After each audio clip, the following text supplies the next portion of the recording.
Premier point, c'est vraiment de venir simplifier la vie de ces personnes qui mettent en place les software supply chain. C'est de venir rassurer nos directions, donc les DSI, les RSSI, les directions techniques, sur la conformité et le niveau de sécurité de l'ensemble de leur chaîne d'approvisionnement logiciel. Moi, ce que je veux pour ce deuxième objectif, c'est que les directions elles aient instantanément des réponses, sans déployer des efforts énormes pour être rassuré sur est-ce que mon delivery est conforme à ce que j'ai envie d'avoir dans mon entreprise.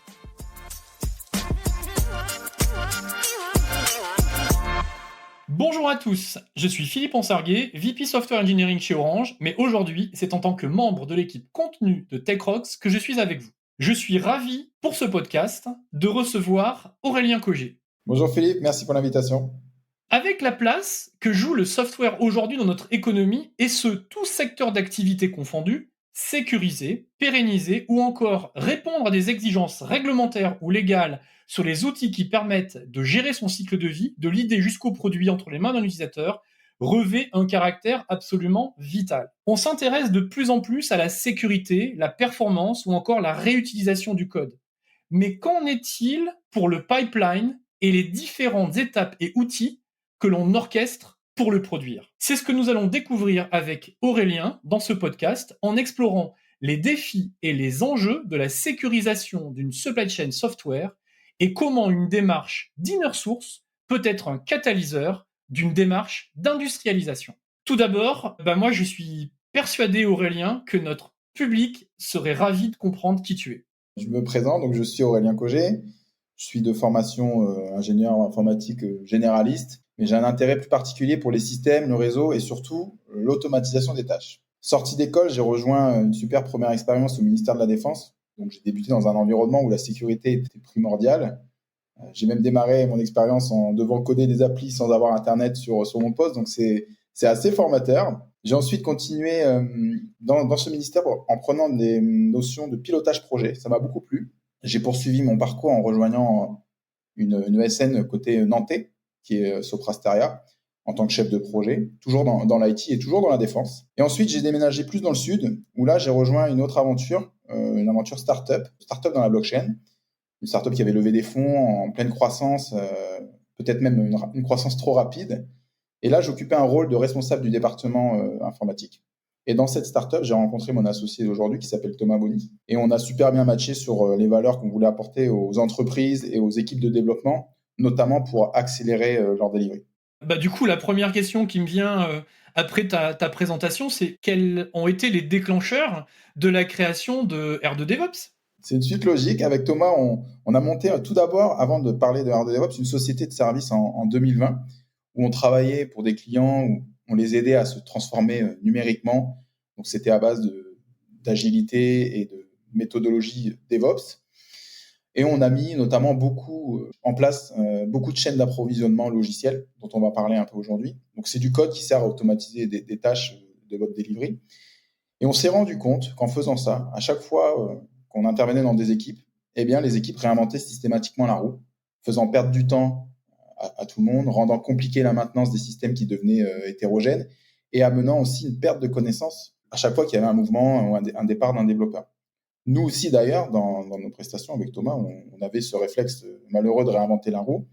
Et un jour, Thomas, il m'a donné un coup de main et il m'a fait gagner 2 heures, peut-être 3, sur un projet. Et c'est à partir de là qu'on a appris que si on travaillait plus ensemble sur une façon commune de faire certaines choses, on pourrait réutiliser les travaux de chacun qu'on applique dans certains projets.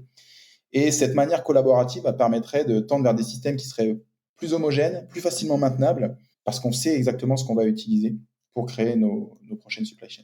Et donc, première étape pour notre première mission, ça a été de construire un référentiel qui est aujourd'hui open source, un référentiel d'outils, de composants, on peut les appeler comme ça, qui permet aux développeurs d'aller construire un pipeline CI/CD sur la plateforme GitLab.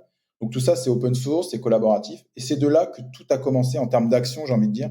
Et aujourd'hui, R2DevOps, c'est une solution, il y a une partie open source qui existe toujours, mais c'est surtout une solution qui aide les entreprises IT à pousser la standardisation comme clé pour la conformité et la sécurisation de leur delivery.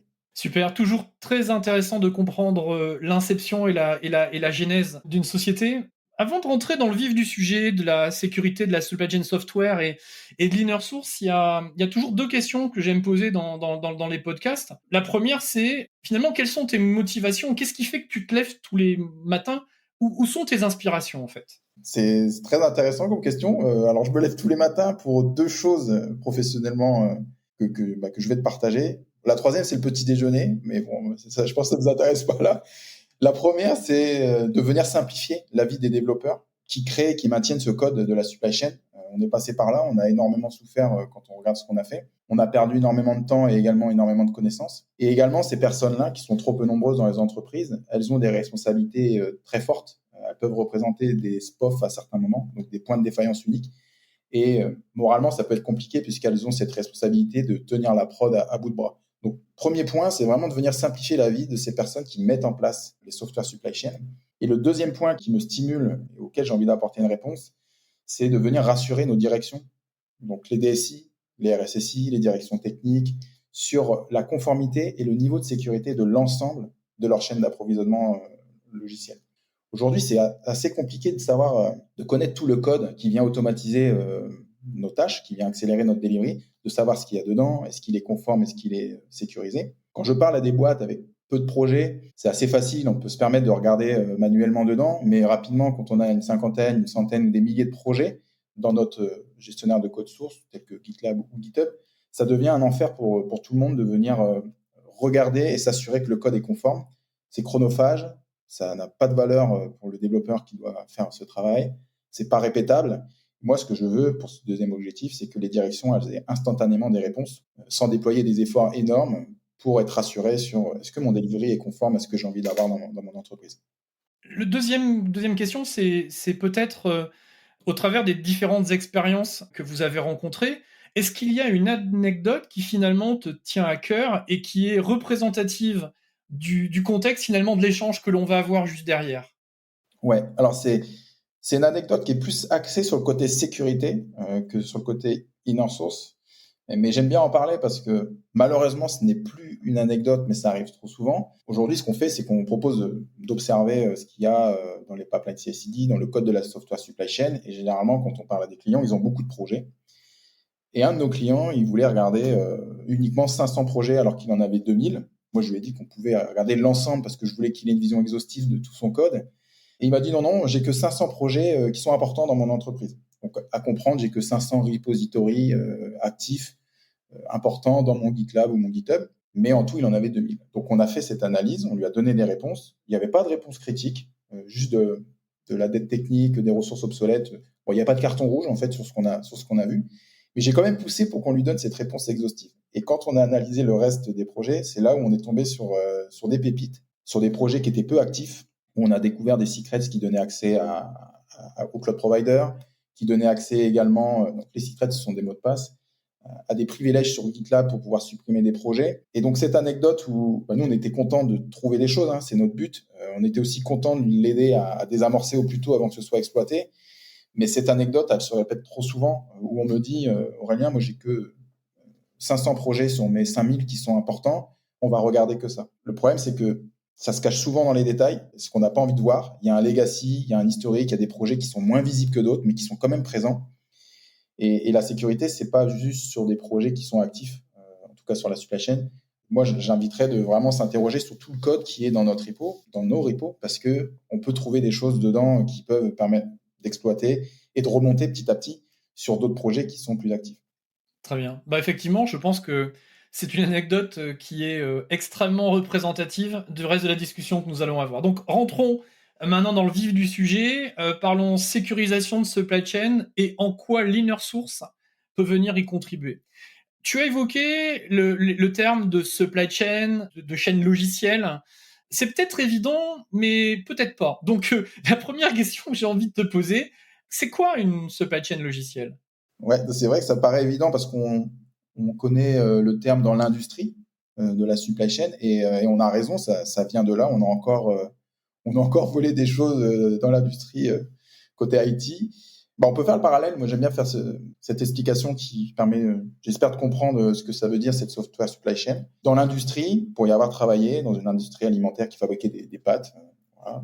On a des ateliers de fabrication qui vont fabriquer des spaghettis, par exemple. Et cette spaghetti, à la sortie du four, elle n'est pas exploitable en production directement. Elle va devoir passer par des étapes de conditionnement, de contrôle qualité, du séchage, du pesage, de l'emballage, de la livraison, jusqu'à être livrée dans notre magasin favori pour être consommée par les utilisateurs. Et bien, dans le software, quand moi je parle de software supply chain, on peut avoir cette même image du code qui est produit par nos développeurs, mais qui n'est en soi pas exploitable tout de suite en production. Il va devoir passer par un certain nombre d'étapes qui sont propres au projet ou à l'organisation. Donc ça peut être des étapes de test, de build, de delivery.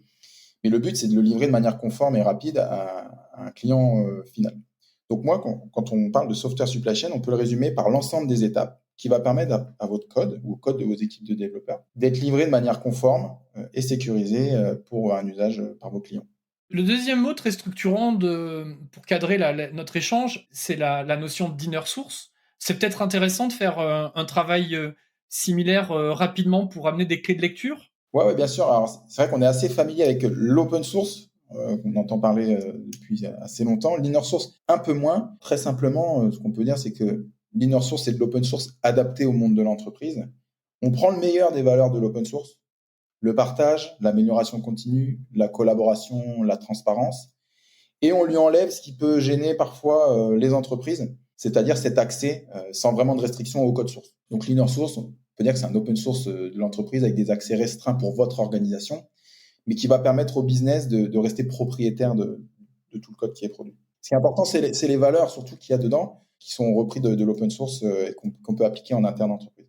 Donc rentrons dans le vif du sujet. Pour toi, aujourd'hui, quels sont les enjeux actuels en termes de sécurisation d'une supply chain logicielle? Tu as bien fait de poser la question d'avant, de qu'est-ce que c'est que cette software supply chain. Je veux juste dire que faut pas qu'on oublie que c'est aussi et surtout du code, bien que ce soit des étapes où on a cette image d'automatisation, mais ça reste du code qui est produit par les équipes de développement. Aujourd'hui, ce code, il n'y a pas vraiment de standard. C'est-à-dire que les équipes, elles font un peu ce qu'elles veulent. Alors, ça va marcher. Tout ce qu'on voit, ça fonctionne. Mais on ne sait plus trop ce qu'il y a dedans. Quand on regarde un peu plus près, on peut retrouver trop facilement des choses qui sont dramatiques, la présence de mots de passe, des variables qui ne sont pas assez protégées, des ressources qui viennent d'origine que l'entreprise ne connaît pas et qui pourtant font bien tourner tout le système. Donc tout ça, ça fonctionne, mais les enjeux là-dedans, c'est qu'on oublie trop souvent que ce code-là de la supply chain, il va accéder à beaucoup de choses. Il va accéder au code de vos projets, parce qu'il va devoir les tester, les builder, les déployer. Il va également accéder à vos environnements cloud, si vous en utilisez, parce qu'il va devoir déployer dessus, donc il va utiliser des credentials, ce genre de choses. Et tout ce code-là accède à énormément d'informations qui sont critiques. Et aujourd'hui, on ne sait pas forcément bien identifier à quoi ce code a accès, comment guérir s'il y a des problèmes dans ce code-là. Donc il y a des exemples assez connus que j'invente pas, hein, qui sont sur si vous cherchez des supply chain attaques, vous allez tomber sur SolarWinds, par exemple, où des attaquants ont injecté des portes dérobées dans un processus de distribution de mise à jour. Le but, c'était de toucher des clients finaux. La problématique était dans une mise à jour, donc n'était pas en attaquant la cible directement, mais par une dépendance. Autre faille qu'on peut voir, qui est peut-être un peu plus technique, qui concerne Java, un peu plus récente également, la faille Log4j. Cette faille-là, elle permettait d'exécuter du code à travers une bibliothèque de logs. Donc, cette bibliothèque de log, elle a été utilisée dans plein d'applications, mais elle est également distribuée dans plein d'applications qu'on intègre dans des frameworks ou qu'on utilise dans nos entreprises. Donc, tout ça, c'est assez dramatique parce qu'on ne maîtrise pas trop ce qui se passe. Pour moi, hein, ce qui me paraît être très compliqué, c'est qu'on ne maîtrise pas le nombre de chocs, qui est énorme. Hein. La première étape, qui est de détecter et d'identifier le patrimoine qui est impacté, c'est beaucoup trop long et c'est pas sûr du tout. Pour avoir discuté avec des entreprises qui ont subi cette attaque, quand ça arrive, c'est un peu la panique dans l'entreprise, parce que tout le monde veut des réponses immédiatement, mais personne ne sait vraiment identifier le périmètre, qui est cette première étape. Hein, qu'est-ce qui est impacté, qu'est-ce qui est touché. Et donc, ce sont des situations qui laissent des traces physiques sur les systèmes, mais également sur les personnes qui doivent s'engager à donner des réponses critiques sans avoir les moyens de venir mesurer sereinement l'impact que ça a amené dans les entreprises. Donc, pour revenir et résumer, apporter une réponse en peut-être une phrase sur la question, pour moi, l'enjeu, c'est d'éviter cette situation. En fait, il ne faut pas qu'elle arrive. Et pour éviter, il faut pouvoir anticiper, il faut pouvoir observer, mais surtout maîtriser les ressources qu'on utilise pour construire nos software supply chain. C'est pour moi vraiment ça la clé. Du coup, la question suivante que j'ai envie de te poser, qu'est-ce que tu observes finalement sur le terrain? Bon, on se dit tout, hein, Philippe. Là, je vais être, Ouais, ouais, on se dit tout, on est là pour ça. bon, je vais être un peu cynique. Je cite pas de nom, mais ce que je vois aujourd'hui, c'est que dans nos entreprises qui mettent en place un certain nombre de pipelines CI/CD, d'automatisation dans leur delivery via des software supply chain, eh bien, elles sont en train de construire des bombes à retardement, hein, si je peux dire comme ça. C'est mon quotidien aujourd'hui de parler avec des entreprises qui font ça.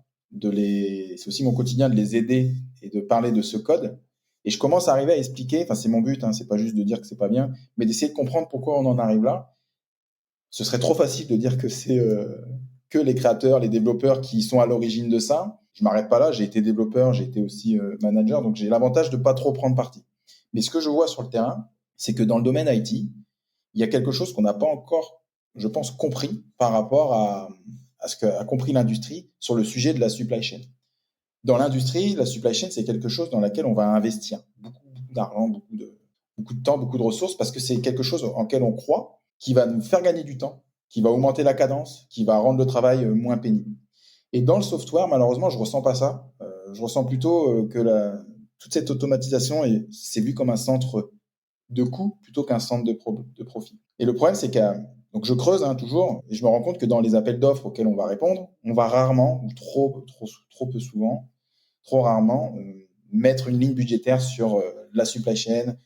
On va mettre de l'industrialisation, mais c'est encore trop faible. Et le fait de ne pas avoir cette ligne budgétaire qui vient dire on va investir sur ce projet sur la software supply chain, parce que dans tous les cas, il va y en avoir. Vous allez demander à vos équipes d'automatiser des tâches, elles vont mettre ça en place. Mais le fait de ne pas mettre de ligne écrite, ça ne valorise pas la démarche. Ça, pour moi, c'est la première étape de se dire on va en faire, donc on l'écrit. Et le problème qui vient en cascade de ne pas le budgéter dès le départ, c'est que demain, quand j'ai un développeur qui vient me voir et qui me dit Aurélien, j'ai besoin de 4 heures pour mettre à jour le code de la supply chain parce qu'il y a un problème, ben là, moi, je suis pas en mesure de venir imputer sur quoi que ce soit. Donc, en fait, on va pas le faire.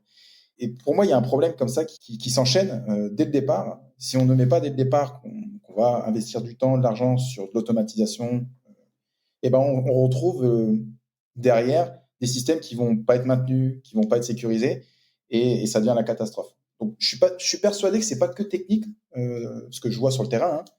Hein. J'ai envie de comprendre la cause et je le vois comme un tout. Pour moi, si on valorise mieux cette partie-là, ça nous permettrait d'éviter le chaos que je suis en train de voir qui se dessine et de remettre vraiment une place un peu plus belle pour cette software supply chain qui redeviendrait un centre de profit plutôt qu'un centre de coût aujourd'hui. Donc en fait, industrialiser son code, c'est bien, mais industrialiser sa supply chain, ça paraît complètement nécessaire quand on t'écoute, et a priori, c'est pas vraiment ce que tu observes dans ton quotidien.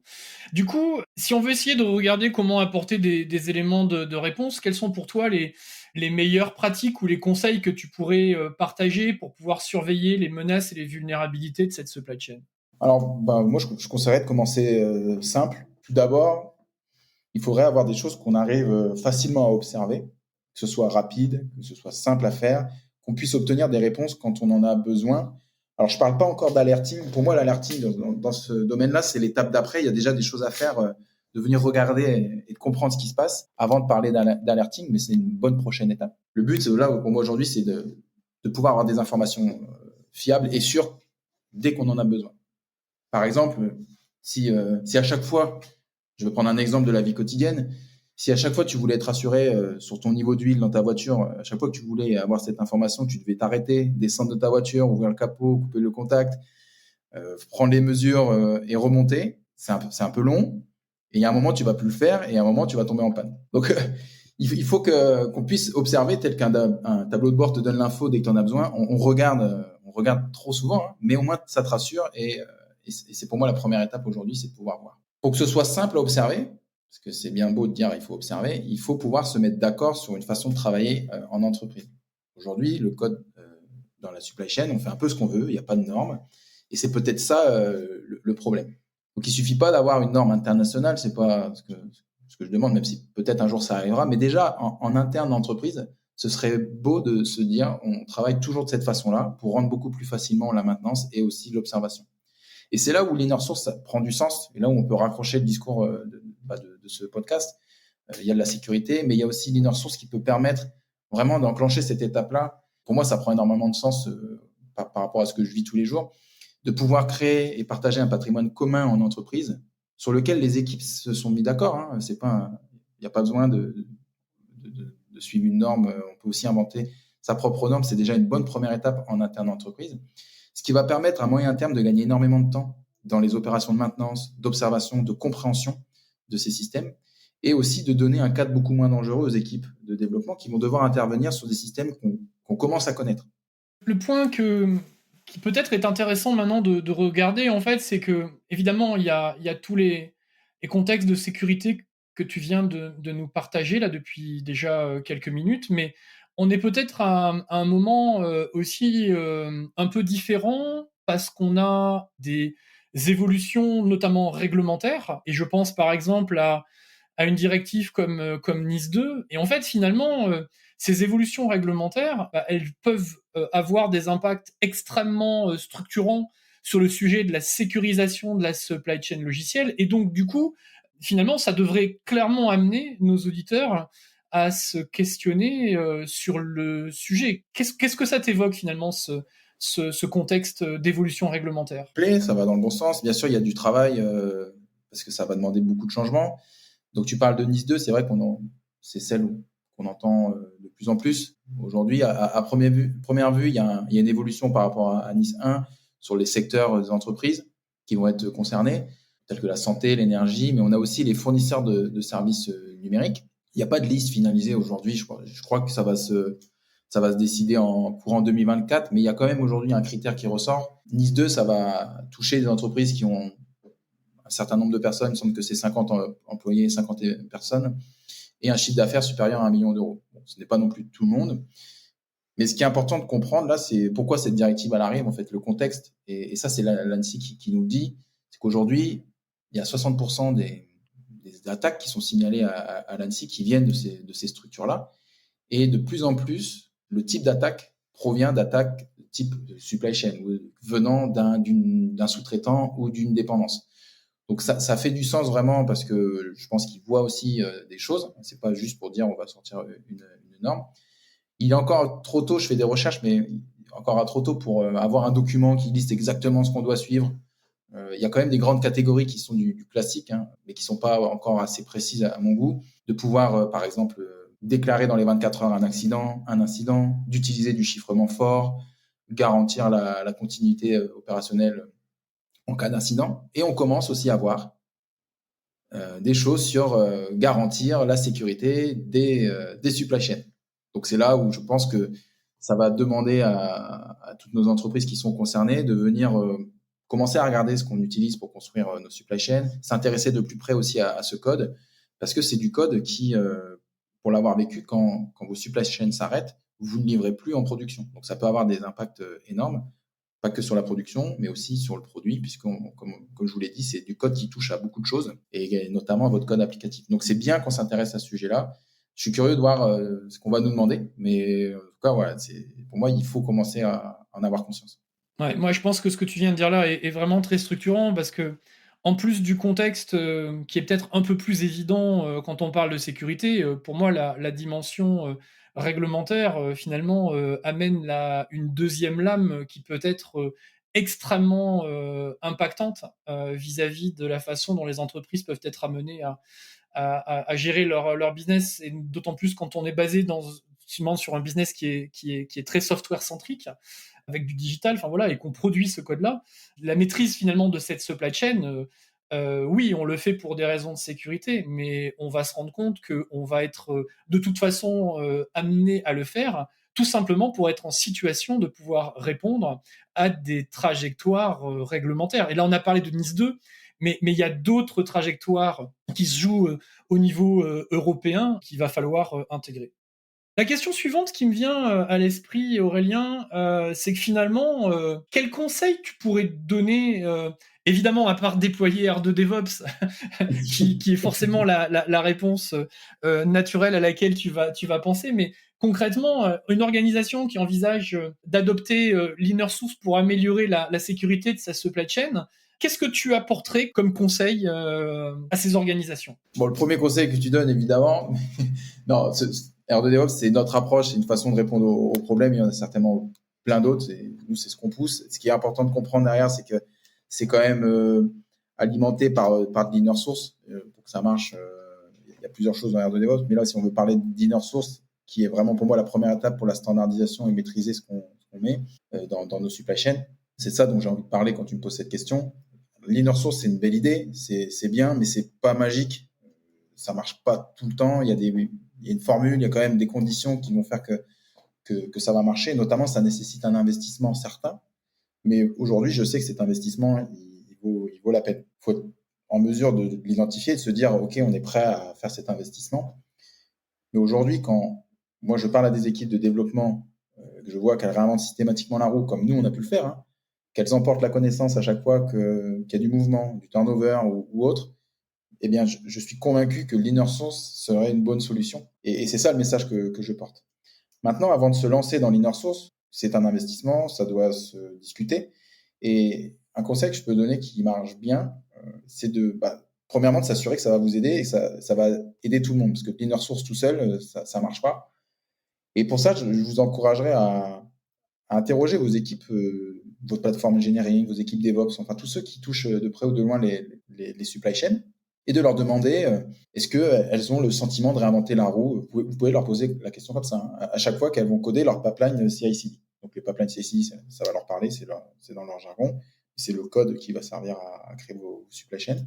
Posez-leur la question, et si vous remarquez une tendance affirmative, c'est peut-être qu'il y a de la duplication de code, ou il y a une perte de connaissances, ou il y a des choses que l'inner source pourrait vous aider à résoudre. Une deuxième question, adaptée plus à une typologie d'entreprise qui a un certain nombre d'équipes ou plusieurs équipes tech en interne. Est-ce que, ça je la pose parce que j'ai découvert bizarrement que c'était le cas, mais en posant la question, on peut le savoir bien plus tôt, c'est de leur demander est-ce que vous savez comment vos collègues mettent en place leur pipeline CI/CD? Est-ce que vous connaissez la façon dont, dans tel département, ils font pour déployer tel type d'application? Et encore une fois, là, si vous voyez une réponse qui est une tendance au non, c'est que potentiellement, vous avez plusieurs équipes qui font plusieurs fois la même chose, qui va diverger, qu'il va falloir maintenir dans le temps, et que là encore, l'inner source pourrait être une solution envisageable pour harmoniser le tout.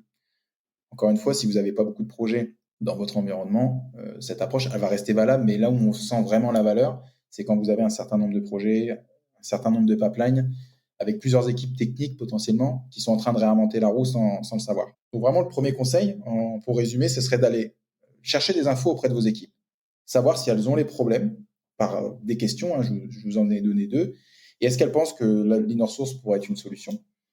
Parce que si vous décidez de partir dans cette démarche d'inner source, ce seront eux les moteurs de la contribution. C'est pas quelque chose qu'on va faire non plus tout seul.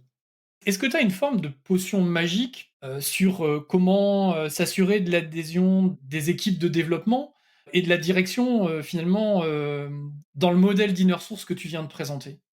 Ouais, c'est vrai que ça, c'est la première étape quand on dit OK, on a validé que l'inner source pouvait être une option, mais maintenant comment on le met en place et comment on s'assure que ça va être un succès. C'est pas suffisant d'avoir juste une bonne idée et de mettre en commun de la connaissance. J'ai vu beaucoup d'initiatives comme ça où on démarre, mais c'est un feu de paille, ça s'arrête parce qu'il y a d'autres choses, il faut l'alimenter en fait ce mouvement-là. Et pour moi, il s'alimente. Faut du soutien de la direction. Pourquoi? Pas juste pour dire allez-y les gars, c'est bien. C'est parce que ça va demander du temps aussi à ces équipes qui initient le mouvement de pousser la bonne parole, d'aller accompagner les équipes, de leur montrer maintenant on travaille de telle façon, d'aller harmoniser les procédés. Et tout ça, c'est du temps. Je l'entends, hein, c'est du temps où on va pas produire peut-être son cœur de métier, mais c'est du temps où on va évangéliser et on va pousser la bonne parole en interne pour que le système prenne à l'échelle. Donc ça, il faut que ce soit accepté aussi par la direction, que ces équipes-là vont devoir passer du temps à en parler.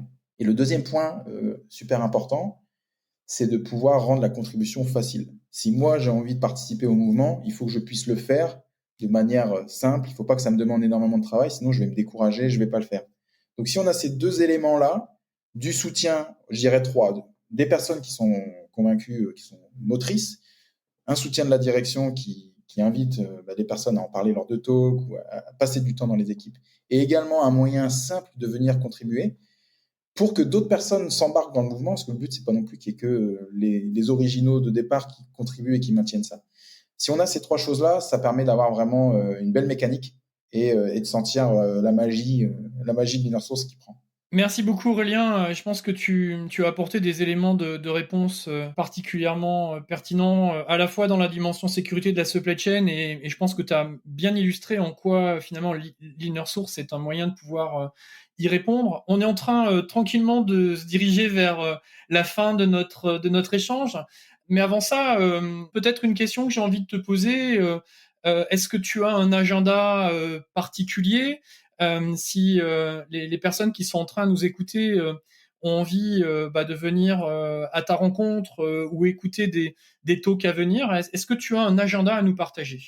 Alors oui, je vais essayer de le faire dans l'ordre parce que là, j'ai une vision, on va dire, jusqu'à l'été. Je pense que ça suffit, mais on va se rendre au FIC, donc le Forum international de cybersécurité à Lille, donc du 26 au 28 mars, où on va exposer notre innovation avec la délégation Occitanie. Donc on sera, si vous voulez aller voir un peu les entreprises du Sud, on sera là. Donc nous, notre but là, c'est vraiment de montrer qu'on est là pour vous aider à désamorcer des bombes, à éviter le chaos dans vos software supply chain. Donc on sera présent. On sera aussi présent à un événement qui voit le jour à Paris le 11 avril, qui s'appelle le CICD Day. Donc c'est la première édition. On est très content d'être sponsor. C'est très spécifique CICD. Donc si vous avez l'appétence sur ce sujet-là, il y aura des acteurs de la CICD et nous on y sera aussi. On va également exposer au Devox Paris 17 au 19 avril. On sera à Vivatech Paris aussi, donc c'est beaucoup Paris, avec la délégation Occitanie encore une fois. Et personnellement, je vais donner un talk au DevOps Day à Genève le 13 ou le 14 mai. Voilà, c'est par là. Et c'est vraiment un talk qui est aligné avec ce qu'on se dit, puisque le titre, c'est l'inner source comme rempart contre le chaos dans vos software supply chain. Donc, c'est clairement une autre illustration de ce qu'on est en train de se dire là. Et clairement aligné, ouais. Très bien. Du coup, finalement, pas mal d'occasions pour pouvoir aller à ta rencontre et pouvoir aller creuser et rentrer un peu plus dans le détail. Donc, on arrive à la fin là, de notre podcast. Une dernière question que j'aimerais finalement te poser, puisque tu sais, la population Tech Rocks, on s'adresse vraiment à des profils de CTO, de VP, de Head of Engineering. Finalement, quelles sont, pour cette population-là, les tendances à surveiller dans les années à venir en termes de sécurité de supply chain logicielle? Voilà, qu'est-ce qu'il faut que les leaders de la tech intègrent dans leur playbook? Malheureusement, je crois que je vais pas faire, je vais pas vous donner une solution miracle ou un outil à tester. Bon, ce que je peux vous dire, c'est que je pense qu'on a une quinzaine d'années de retard en ce qui concerne le code de nos chaînes d'approvisionnement. Ça, j'ai pas de problème à le dire maintenant que je suis au quotidien. Et j'aimerais, en fait, plutôt qu'une tendance ou qu'un outil, c'est qu'on commence à avoir conscience que c'est vrai et que c'est aussi du code et que c'est surtout du code qui est aussi crucial que notre code applicatif. Quand je parle du code applicatif, ça peut être votre code Java, votre code PHP, peu importe. Pour moi, c'est cette prise de conscience qui va être vraiment le game changer qui va venir ensuite. Actuellement, on porte beaucoup d'attention sur ce code applicatif. On est tous familiers avec des outils comme Sonar, où on va regarder vraiment ce qui se passe dans ce code-là. On examine aussi beaucoup les applications une fois qu'elles sont construites, qu'elles sont livrées. On va les tester, on va faire des montées de charge, des tests de sécurité. Mais pour ma part, moi, ce que j'aimerais, c'est qu'on commence à regarder ce qui est entre deux. Le tuyau, ces pipelines CI/CD, ce code-là, qu'on regarde dedans, qu'est-ce qu'on met, est-ce que c'est critique, est-ce que c'est maintenable, et c'est ça pour moi la nouvelle tendance, c'est plutôt ce changement de mindset. Il faut continuer à regarder le code applicatif, il faut continuer à tester nos applications, mais aussi regarder et qu'on admette qu'il y a du code entre deux, ce code de la supply chain, et qu'il est tout aussi important, parce que c'est cette colonne vertébrale de notre delivery, et qu'il est temps qu'on y mette autant d'attention et de rigueur que sur notre code applicatif. Écoute, merci Aurélien. Encore un épisode qui est passé bien vite. Merci pour finalement la passion et l'énergie là que tu as apporté. Je pense que ça a permis à notre audience finalement de comprendre, si c'était pas déjà le cas, l'importance de cette prise de conscience des enjeux de sécurité liés à la supply chain software et certainement finalement le bien le plus précieux de toute entreprise qui met le logiciel au cœur de sa stratégie et qui en produit. Donc, pour toute cette raison-là, merci beaucoup pour tes partages. Et je propose peut-être de terminer notre podcast sur un dernier mot de ta part. Ouais, écoute, moi je te remercie à mon tour de m'avoir invité et je serais ravi d'avoir allumé quelques lumières pour vous aider à éviter le chaos dans vos softwares supply chain.